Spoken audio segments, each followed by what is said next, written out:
भगवान श्री महावीर ने अपने श्रावक और श्राविकाओं को, अपने साधु और साध्वी जनों को 6 काम रोज करने की प्रेरणा दी है, जिसे आवश्यक कर्म कहा जाता है।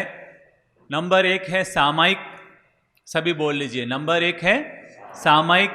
नंबर 2 है चतुर्विंशति स्तव, यानी 24 तीर्थंकरों की आराधना। नंबर 2 क्या है? 24 तीर्थंकरों की आराधना। नंबर 3 है गुरुवंदन। नंबर 3 गुरुवंदन, गुरु चरणों में अपने श्रद्धा समर्पित करना। नंबर 4 है प्रतिक्रमण। नंबर 4 प्रतिक्रमण। नंबर 5 है कायोत्सर्ग। नंबर 5 कायोत्सर्ग। और नंबर 6 है पचक्खाण। नंबर 6 क्या है? पचक्खाण। ये 6 कर्म आवश्यक कहे जाते हैं, यानी कि हर हाल में हमें इनको करना चाहिए। पहला आवश्यक कर्म है सामायिक। सामायिक का मतलब है समता की आराधना। सामायिक का मतलब है समता की आराधना, समता की साधना। हमारे जीवन में समता की साधना जरूर होनी चाहिए। दुख का कारण है विषमता और सुख का कारण है समता। अगर घर में समता रहेगी तो रिश्तों में मिठास रहेगी, व्यापार में समता रहेगी तो ग्राहक ज़्यादा आएंगे, और जीवन में समता रहेगी तो हमारा आध्यात्मिक विकास होगा, आध्यात्मिक कायाकल्प होगा। इसलिए भगवान श्री महावीर ने कहा कि 24 घंटे में से हमें 1 घंटा ऐसा जरूर निकालना चाहिए जब हम शांत एकांत जगह में बैठकर धर्म आराधना कर सकें और अपने आप को शांति, समता, आराधना के लिए समर्पित कर सकें। क्योंकि अगर हम 1 घंटा समता के लिए समर्पित करेंगे, सब मोह माया से मुक्त होकर के, सारे काम काज से मुक्त होकर के, सारी माथा फोड़ियों से, सारे जंजालों से मुक्त होकर के 1 घंटा खुद के लिए हम समर्पित करेंगे और खुद में डुबकी लगाएंगे, तो मानकर चलिए जो सुबह सुबह 1 घंटा या शाम को 1 घंटा खुद के लिए समर्पित कर देता है, खुद की शांति, समता और आराधना के लिए समर्पित कर देता है, उसके 24 घंटे बिल्कुल शांति और आराधना से व्यतीत हो जाते हैं। कभी कभी हम जब शरीर में थकान आती है तो विटामिन की गोली लेते हैं। कभी कभी जब शरीर में थकान है, असुस्ती है, बेचैनी है, मन नहीं लग रहा है, तो हम क्या करते हैं? एक विटामिन की गोली ले लेते हैं, तो पूरी 12 घंटे ताजगी बनी रहती है। यानी एक गोली लो तो उसका असर 12 घंटे तक रहता है। तो सामायिक और कुछ नहीं है, ये भी विटामिन की गोली है। एक बार ले लो तो 12 घंटे हमारा चित्त शांत, समाधि में और समता में अपने आप ही बना रहता है। सामायिक केवल पापों को धोती नहीं है, वरन हमें पापों से भी मुक्त कर दिया करती है। इसलिए हमें अपने जीवन में सामायिक की आराधना जरूर करनी चाहिए। भगवान श्री महावीर ने श्रावक के 12 व्रत बताए। कितने व्रत? 12 व्रत। 5 अणुव्रत, 3 गुण व्रत और 4 शिक्षा व्रत। इन 12 व्रतों को धारण करने की प्रेरणा दी। 5 अणुव्रत का मतलब है हिंसा का त्याग करना, झूठ का त्याग करना, चोरी का त्याग करना, शील का पालन करना और परिग्रह पर संयम लेकर के आना। ये 5 अणुव्रत है। 3 गुण व्रत बताए। नंबर 1 दिशा परिमाण, यानी आने जाने में मर्यादा रखना। 7वां है भोग उपभोग, यानी खाने पीने भोगने की चीजों पर मर्यादा रखना। 8वां है अनर्थ दंड विरमण, यानी जो हमारे जीवन में नहीं करने योग्य कर्म है, उनको अगर हमने भूल चूक से कर लिया तो उस पर भी संयम लेकर के आना। ये 3 गुण व्रत है। और 4 शिक्षा व्रत। इसमें पहला है सामायिक। कौन सा व्रत है? सामायिक।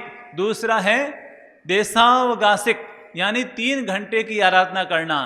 तीसरा है पोषद व्रत, यानी 12 घंटे घर परिवार का त्याग करके या 24 घंटे घर परिवार का त्याग करके संतों के पास में आकर के, किसी उपाश्रय में, किसी स्थानक में, किसी साधना आराधना के स्थल में आकर के 12 घंटे 24 घंटे अपने आप के लिए समर्पित करना और उनमें धर्म ध्यान और शुक्ल ध्यान की यात्रा करना, वो पोषद व्रत है। और अंतिम है अतिथि समविभाग, यानी घर आए अतिथि की सेवा करना, उन्हें अपनी ओर से सहयोग समर्पित करना। ये 12 तरह के व्रत बताए हैं। तो उसमें जो 9वां व्रत है वो है सामायिक व्रत। कौन सा व्रत है? सामायिक व्रत, यानी श्रावक के जीवन में, श्राविका के जीवन में जरूर होना चाहिए। अगर हम एक बार गुस्सा करते हैं तो हमारे आने वाले 12 घंटे खराब हो जाते हैं। तो अगर हम गुस्से को जीतना चाहते हैं तो हमें समता की साधना करनी होगी। गुस्से को जीतना है तो इसका एक ही इलाज है और वह है समता की साधना। जहां जहां समता होती है वहां वहां गुस्सा नहीं रहता, और जहां गुस्सा आ जाता है वहां समता अपने आप ही चली जाया करती है। इसलिए हमें 1 घंटा सामायिक के लिए, समता के लिए जरूर लगाना चाहिए। याद रखिएगा, सामायिक की जब हम आराधना करते हैं तो वो तो 1 घंटे की आराधना होगी, लेकिन जब हम व्यवहारिक जीवन में जाते हैं तो वहां पर हमारी कसौटी होती है, वहां पर हमारी कसौटी होती है। तो जैसे कभी प्रतिकूल निमित्त बन गया, कभी ऊपर नीचे का माहौल बन गया, और उसमें भी अगर हम 2 मिनट की समता रखते हैं, 2 मिनट की शांति रखते हैं, 2 मिनट का धीरज रखते हैं, तो मानकर चलिए हमारी 2 मिनट की समता हमारे आने वाले 2 घंटों को बिगाड़ने से बचा लेती है। जैसे गुस्से का माहौल बना, लेकिन हमने 2 मिनट समता रख ली, धीरज रख लिया, तो क्या होगा? गुस्से का माहौल 2 मिनट में अपने आप ही शांत हो जाएगा। और हमने भी गुस्से पर गुस्सा किया तो हमारे आने वाले 2 घंटे 4 घंटे खराब हो जाएंगे, मन में लोड आ जाएगा, टेंशन आ जाएगी और पूरा माहौल ही बिगड़ जाएगा। इसलिए कहते हैं कि 2 मिनट की सामायिक, 2 मिनट की समता भी हमारे आने वाले 2 घंटों को बिगाड़ने से बचा लिया करती है। हमारे जोधपुर के एक दृष्टि है सुशील जी भंसाले, वो अपने जीवन का उन्होंने अनुभव बताया कि वो इंजीनियर के पोस्ट पर थे, सरकारी विभाग में थे, और उन्होंने कहा कि मेरे आंखों के सामने कितने ही इंजीनियर आए और कितने ही इंजीनियर चले गए, कितने ही इंजीनियर आए और कितने इंजीनियर का ट्रांसफर वापस हो गया, लेकिन मैं जीवन भर जोधपुर में ही लगा रहा, जोधपुर में रहा, मेरा कभी ट्रांसफर नहीं हुआ। तो पूछा कारण क्या? तो उन्होंने बताया कि जो भी मेरे बड़े अधिकारी होते थे तो मैंने जीवन भर एक ही सूत्र को फॉलो किया, और वह है मुंह को मैंने हमेशा बंद रखा और कान को हमेशा खुला रखा। मुंह को हमेशा मैंने बंद रखा और कान को हमेशा खुला रखा। कोई भी ऑफिसर, कोई भी अधिकारी अगर किसी ने मुझे कुछ कह दिया तो मैं उसको सुन लेता था, लेकिन मुंह से वापस कोई प्रतिक्रिया नहीं करता था। और इसका परिणाम ये आया कि कोई भी अधिकारी मुझ पर कभी नाराज नहीं हुआ और कभी किसी ने मेरा ट्रांसफर करने की नहीं सोची। मैं जीवन भर जोधपुर में रहा, और उन्होंने कहा कि इसी सूत्र को फॉलो करते करते करते करते मैं धीरे धीरे आगे बढ़ता गया और एक सामान्य इंजीनियर से मेरी यात्रा शुरू हुई थी, और मैं सामान्य इंजीनियर से चीफ इंजीनियर तक पहुंचने में सफल हो गया। एक छोटा सा नियम मैंने जीवन में क्या जोड़कर रखा? मुंह को बंद रखो और कान को खुला रखो। तो इस दुनिया में कहने वाले, सुनाने वाले बहुत होते हैं, लेकिन हम भी जब वापस प्रतिक्रिया पर प्रतिक्रिया करते हैं तो परिणाम, माहौल भी बिगड़ता है और हमारी इमेज भी बिगड़ जाती है। इसलिए भगवान कहते हैं कि जीवन में समता रखनी चाहिए, शांति रखनी चाहिए। अब सवाल उठता है कि हम समता को लाए कैसे?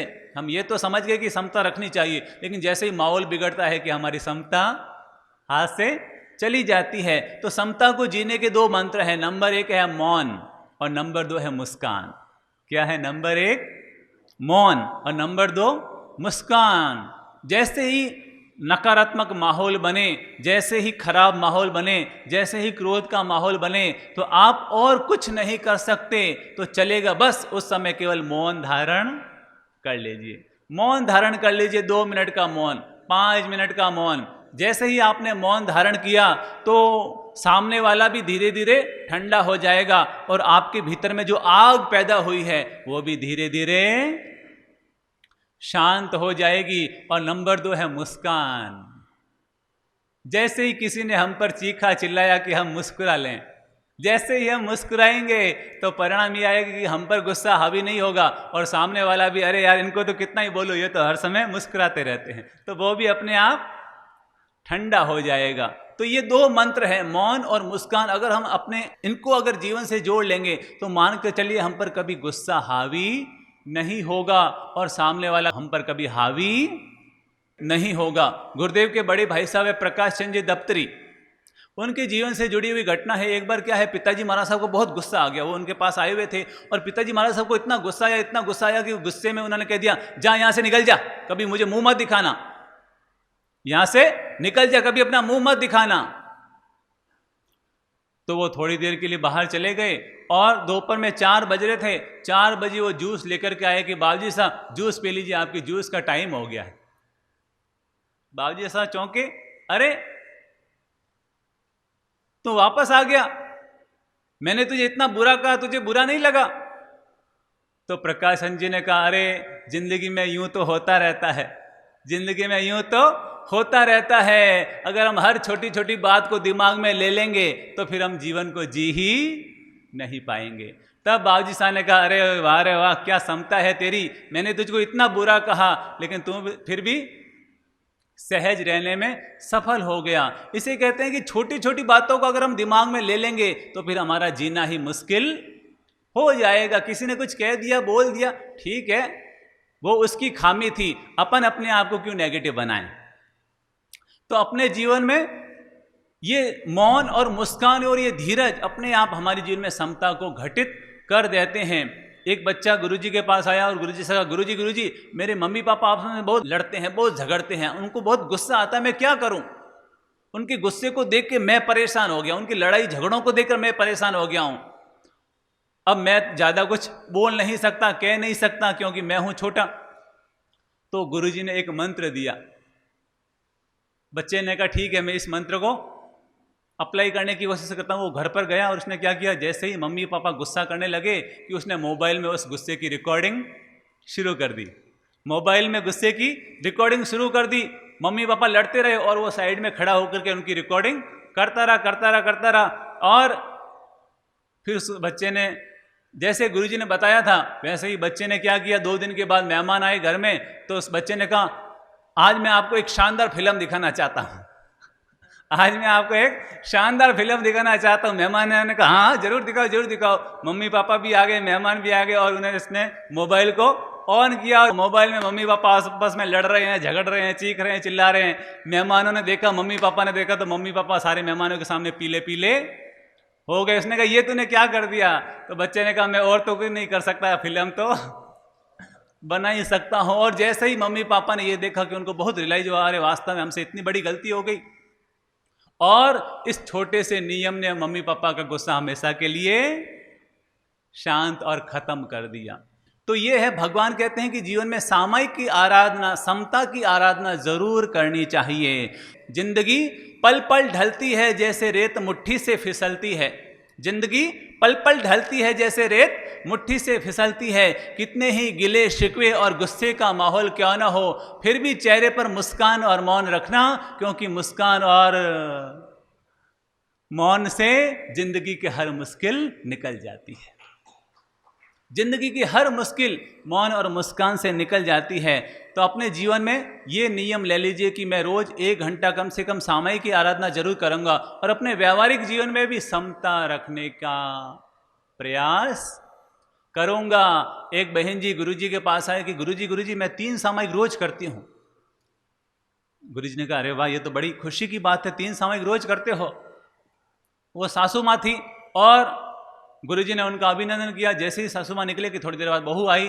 बहू ने कहा, गुरुजी ये 3 सामायिक तो करते हैं, लेकिन आपको नहीं मालूम, सामायिक करने से पहले फिल्म चालू कर देते हैं, और जब तक फिल्म पूरी हो तब तक इनकी 3 सामायिक भी पूरी हो जाती है। हमारी सामायिक ऐसी ना हो कि केवल टाइम पास वाली सामायिक ना हो, तो उसका हमें कभी परिणाम नहीं मिल पाएगा। चाहे थोड़ा सा करें, लेकिन जो करें वो परफेक्ट करें, जो करें वो परफेक्ट करें। ज़्यादा करने की जरूरत नहीं है। ऐसा नहीं कि 2 घंटे, 4 घंटे, 10 घंटे हम धर्म आराधना करें, 1 घंटा ही धर्म आराधना साधना करें, लेकिन जो भी करें पूरा परफेक्ट करें, तभी हमें उसका परिणाम मिल पाएगा। याद रखिएगा, जो तपता है, जो जपता है, जो भीतर में समता रखता है, उसके सामने तो देवता भी झुकता है, उसके सामने तो देवता भी शीश नमाता है, उसके सामने देवता भी झुकता है। और दूसरी जो भगवान ने प्रेरणा दी है वो चतुर्विंशति स्तव, यानी 24 तीर्थंकरों की वंदना। हमें रोज 24 तीर्थंकरों की वंदना जरूर करनी चाहिए, महापुरुषों की वंदना जरूर करनी चाहिए। श्रावक के लिए 2 धर्म बताए और संत के लिए 2 धर्म बताए। श्रावक के लिए बताया दान और पूजा। श्रावक के लिए क्या बताया? दान और पूजा। और संतों के लिए बताया स्वाध्याय और ध्यान। ये 2 धर्म भगवान ने आवश्यक रूप में बताए हैं। दान और पूजा, दान करने से हमारी आसक्ति कम होती है, धन के प्रति जो मोह होता है वो टूटता है, और पूजा यानी महापुरुषों की वंदना, महापुरुषों की आराधना करने से हमारे भीतर में संसार के प्रति लगाव कम होता है और प्रभु के प्रति लगाव बढ़ना शुरू हो जाता है। तो इसलिए कहा कि 24 तीर्थंकरों की आराधना रोज करनी चाहिए। जैसे ही हम पूजा करते हैं, आराधना करते हैं, तो हमारे भीतर में नम्रता का विकास होता है। इसलिए अपने जीवन में अगर आप अपने सम्यक दर्शन को निर्मल करना चाहते हैं, अपनी श्रद्धा को निर्मल करना चाहते हैं, तो हमें रोज महापुरुषों की वंदना, तीर्थंकरों की पूजा जरूर करनी चाहिए। क्योंकि कहते हैं कि संसार से जुड़ना तो राग है, प्रभु से जुड़ना वैराग है, लेकिन प्रभु से जुड़ के धीरे धीरे खुद ही प्रभु हो जाना, यही वीतराग है। तो ये एक क्रम है धीरे धीरे प्रभु तक पहुंचने का और खुद में प्रभु साकार करने का। 24 तीर्थंकरों की आराधना, कहते हैं कि आदमी जैसा चिंतन करता है वैसा बनना शुरू हो जाता है। अगर हम महापुरुषों से जुड़ेंगे, महापुरुषों की वंदना करेंगे, तो धीरे धीरे हमारे भीतर में छिपा हुआ महापुरुष भी प्रकट हो जाएगा। जब हम मंदिर में जाते हैं, भगवान से आराधना करते हैं, तो भगवान से कहते हैं कि प्रभु तुम भी हमारी तरह ही एक सामान्य इंसान थे, लेकिन आपने साधना करते करते, आराधना करते करते, उपासना करते करते आपने अपने भीतर के परमात्मा तत्व को प्रकट कर लिया। जैसे आपने अपने भीतर में परमात्मा तत्व को प्रकट कर लिया, वैसे ही मेरे भीतर में भी परमात्मा तत्व छिपा हुआ है। बस थोड़ा सा फर्क है, आपने तो प्रकट कर लिया और मुझे अभी प्रकट करना है। तो मैं आपके द्वार पर इसलिए आया हूं कि मैं आपकी वंदना और पूजा इसलिए कर रहा हूं कि आप मुझे भी ऐसी शक्ति दो कि मैं भी अपने भीतर में छिपी हुई परमात्मा शक्ति को प्रकट कर सकूं। इसलिए हम महापुरुषों के द्वार पर जाते हैं, उनकी पूजा और आराधना करते हैं, ताकि हमारे भीतर में भी वो जो परम सत्ता छिपी हुई है उसे भी हम प्रकट करने में सफल हो सकें। 24 तीर्थंकरों की आराधना करने के लिए एक पाठ आता है, लोगस का पाठ। कौन सा पाठ? लोगस का पाठ। लोगस का पाठ बोल करके हम तीर्थंकरों की आराधना करते हैं। तो आइए हम अब लोगस का अर्थ समझते हैं कि लोगस का अर्थ क्या होता है। लोगस का अर्थ है लोक में प्रकाश करने वाले। क्या है? लोक में प्रकाश करने वाले। सभी बोल लीजिए साथ साथ में, धर्म तीर्थ की स्थापना करने वाले, राग और द्वेष को जीतने वाले, आत्म विजेता, ऐसे 24 तीर्थंकर भगवंतों की स्तुति करते हैं। ऋषभ देव से लेकर महावीर स्वामी तक 24 तीर्थंकर भगवान हम पर प्रसन्न हो, हमारे कर्मों का क्षय करे, हमें आरोग्य दे, हमें बोधि लाभ दे, उत्तम समाधि प्रदान करे। चंद्र से भी निर्मल, सूर्य से भी ज्यादा तेजस्वी और सागर से भी ज्यादा गंभीर ऐसे तीर्थंकर भगवान, ऐसे सिद्ध भगवान हमें समाधि प्रदान करें। यह है 24 तीर्थंकरों की आराधना का पाठ, जो हमें रोज बोलना चाहिए। और जब भी हम बोलते हैं तो भीतर में ऐसी भावना को भी हमें साकार करना चाहिए। आपको मालूम है, रावण ने भक्ति करते करते ही तीर्थंकर गोत्र का अर्जन कर लिया था। कहते कि अष्टापद तीर्थ पर वो और मंदोदरी दोनों प्रभु की भक्ति कर रहे थे। मंदोदरी तो भक्ति में नृत्य कर रही थी और रावण वीणा बजा रहा था। और वीणा बजाते बजाते कहते हैं कि वीणा का एक तार टूट गया। तो मन में आया कि अगर ये वीणा बंद हो गई तो मंदोदरी की भक्ति में बाधा आ जाएगी। और कहते कि उन्होंने उसी समय अपने हाथ की नस निकाली और उस नस को निकाल करके उस वीणा के तार में जोड़ दिया और वीणा को बजाने लगे। और कहते हैं कि इतनी भक्ति, इतनी समर्पण के चलते उनको उसी समय तीर्थंकर गोत्र का अर्जन हो गया। और आने वाले 24 में रावण तीर्थंकर बनेंगे और संपूर्ण मानव जाति का कल्याण करेंगे। यानी कि भक्ति के मार्ग पर चलते हैं, प्रभु की भक्ति करते हैं, तो हमारे भीतर में भी प्रभुता साकार हो जाती है। इसलिए कहते हैं कि प्रभु मुझ में है, ये तो हमारी लघुता है। प्रभु मुझ में है, ये मेरी लघुता है, प्रभु आप में भी है, ये गुरुता है, और प्रभु सब में है, ये हमारी भीरुता है। यानी जब हम ये मानते हैं कि प्रभु सब में है तो हमारे भीतर का भय समाप्त हो जाता है। जब हम ये समझते हैं कि प्रभु मुझ में है तो हमारी लघुता, कि अरे मैं तो क्या, मैं तो क्या, मैं तो कुछ नहीं, ये भावना समाप्त हो जाती है। और जब हम मानते हैं कि प्रभु दूसरों के भीतर भी है तो हमारे भीतर का अहंकार खत्म हो जाता है। अरे सामने वाले में तो प्रभु है, फिर मैं किस बात का अहंकार करूं। और तीसरा है गुरु वंदन, यानी गुरु के प्रति श्रद्धा भक्ति समर्पित करना। याद रखिएगा 3 लोगों का हम पर उपकार होता है। नंबर 1 माता पिता जो हमें जन्म देते हैं, नंबर 2 परमात्मा जो हमें जीवन देते हैं, और नंबर 3 गुरु जो हमें जीवन जीने की कला सिखाते हैं। इन तीनों का उपकार हम पर सबसे ज्यादा होता है। तो इन्हें हमें सुबह उठ करके पंचांग प्रणाम जरूर करना चाहिए। इनको पंचांग प्रणाम करने से हमारे भीतर का अभिमान टूटता है। नंबर 2 इनकी पूजा और भक्ति होती है। नंबर 3 तीर्थंकरों की आज्ञा का पालन होता है। नंबर 4 श्रुत धर्म की आराधना होती है। और नंबर 5 धीरे धीरे हमारे भीतर में हमें परम फल की प्राप्ति हो जाया करती है। तो हमें गुरुजनों का रोज वंदन जरूर करना चाहिए। जैसे हम कभी रास्ते पर जा रहे हैं और हमें गुरुजन मिले तो ऐसे खड़े खड़े हमें प्रणाम नहीं करना चाहिए, पूरा झुक करके प्रणाम करना चाहिए। याद रखिएगा गुरु को वंदन 5 तरह से होता है। नंबर 1 हाथ जोड़ना, ये सबसे सामान्य।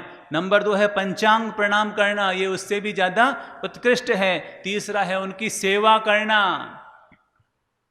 नंबर 4 है उनकी आज्ञा को सिर पर धारण करना, उनके वचनों को जीवन में अंगीकार करना। और अंतिम है उनके प्रति पूर्ण रूप से समर्पित रहना। इस तरह से 5 प्रकार की गुरु वंदन होते हैं। और भगवान ने कहा है चौथा आवश्यक है प्रतिक्रमण। कौन सा है? प्रतिक्रमण, यानी पापों की शुद्धि करना। हम दिन रात जो जीवन जीते हैं हमारे द्वारा कई तरह की गलतियां हो जाती हैं, कई तरह के दोष हो जाते हैं, कई तरह के पाप हो जाते हैं। तो भगवान कहते हैं रोज प्रतिक्रमण करना चाहिए। प्रतिक्रमण यानी पापों की शुद्धि करना। प्रतिक्रमण का मतलब क्या है? पापों की शुद्धि करना। जैसे अगर हम रोज, हमारे ऊपर भार बढ़ता जाएगा तो क्या होगा? जीवन तहस नहस हो जाएगा। तो कहते हैं प्रतिक्रमण यानी कि आज जो हमने दोष हमसे हुए उनकी शुद्धि कर लीजिए तो हम हल्के हो जाएंगे। तो जैसे हम रोज लेखा बही करते हैं, रोज बिजनेस में आज मुझे कितना मुनाफा हुआ, कितना घाटा हुआ, आज क्या आया क्या गया, जब हम व्यापार में रोज मूल्यांकन करते हैं तो भगवान कहते हैं कि हमें अपने जीवन का भी रोज मूल्यांकन करना चाहिए कि आज मुझसे क्या शुभ हुआ और क्या मुझसे अशुभ हुआ। तो शाम को प्रतिक्रमण की आराधना रोज करनी चाहिए।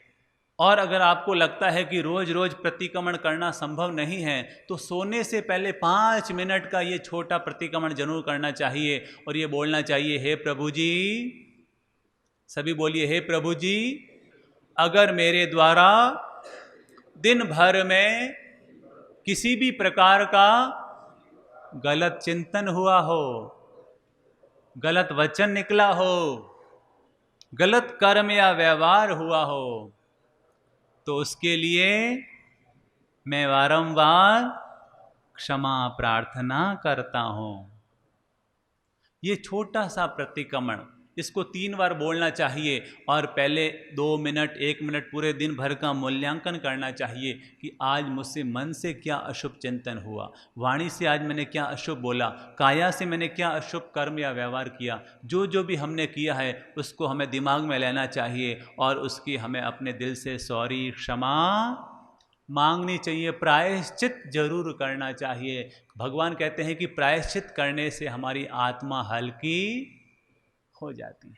प्रायश्चित करने से हमारी आत्मा हल्की हो जाती है। आपको मालूम है प्रायश्चित करते करते करकंडू ऋषि को आत्मज्ञान मिल गया था। प्रायश्चित करते करते इलायची कुमार को परम ज्ञान प्राप्त हो गया था।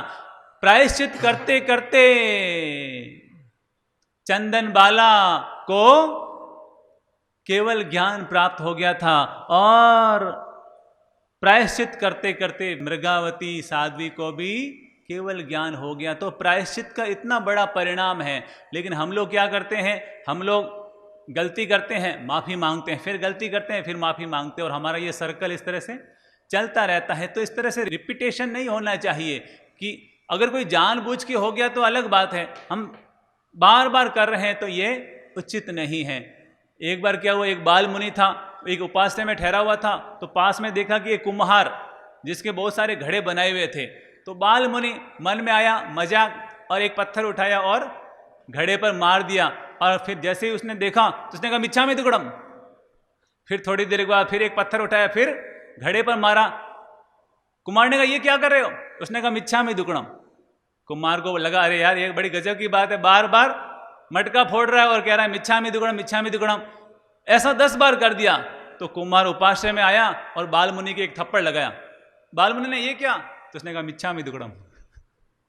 ऐसा नहीं होना चाहिए कि हम गलती करते रहें और माफ़ी मांगते रहें। प्रतिक्रमण का मतलब है पापों से अपने आप को धीरे धीरे धीरे धीरे अलग करते चले जाना। और 5वां आवश्यक है कायोत्सर्ग, यानी कि 5वां आवश्यक है कायोत्सर्ग, यानी कि हमें थोड़ी देर के लिए काया के भाव को त्याग करके अपने आत्म भाव में स्थित होना, इसी को कायोत्सर्ग कहते हैं। जब हम कायोत्सर्ग में स्थित होते हैं तो हमारी जो देह की आसक्ति है वो धीरे धीरे कम होनी शुरू हो जाती है, दुखों को सहन करने की ताकत बढ़ जाती है, भावों की अनुप्रेक्षा होती है और हमारे भीतर में भेद विज्ञान घटित होता है कि शरीर अलग है और आत्मा अलग है। और भगवान कहते हैं अंतिम है वो है पचक्काण, यानी कि रोज हमें एक कम से कम एक संकल्प जरूर लेना चाहिए, एक पचक्काण जरूर करना चाहिए। आप 2 का पचक्काण कर सकते हैं, नवकारसी का कर सकते हैं, 24 का कर सकते हैं, या फिर आधा घंटा 1 घंटा मौन रखने का पचक्काण ले सकते हैं, या आज मैं गुस्सा नहीं करूंगा इसका पचक्काण ले सकते हैं। कोई ना कोई एक संकल्प हमें रोज लेना चाहिए, क्योंकि संकल्प लेने से हमारे भीतर में आत्मशक्ति का विकास होता है।